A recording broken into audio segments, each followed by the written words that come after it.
রোজা রেখে যদি কেউ ইচ্ছাকৃতভাবে ভেঙে ফেলেন তাহলে সেক্ষেত্রে তার করণীয় কি? তিনি কি একটি রোজা কাজা রাখলেই হবে, নাকি তার সাথে আরো টানা 60টা রোজা কাফারা রাখতে হবে?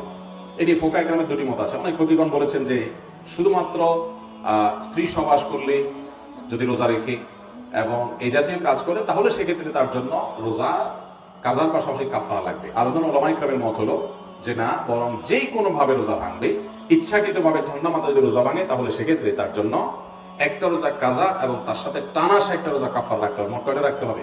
61টা। এবং টানা রোজা রাখতে গিয়ে যদি মাঝখানে কোনো গ্যাপ তৈরি হয় তাহলে আবার শুরু থেকে রাখতে হবে।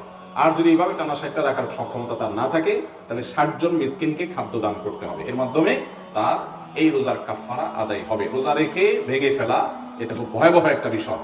একেবারে রাখলো না কেউ, আল্লাহর কাছে মাফ চাইলো, কাজা আদায় করলো, আল্লাহ মাফ করতেও পারেন, কিন্তু রাখার পরে এরপর ভেঙে ফেলা, বিশেষ করে অলসতার কারণে, কেউ ভেঙে ফেললো অসুস্থতার কারণে, দেয়ালে পিঠ থেকে গেছে, জীবন অবসান হওয়ার আশঙ্কা তৈরি হয়েছে, তার জন্য জায়েজ আছে, তিনি ভেঙে ফেলতে পারেন, কিন্তু ঠুনকো অজুহাতে রোজা ভেঙে ফেলা জায়েজ নয়।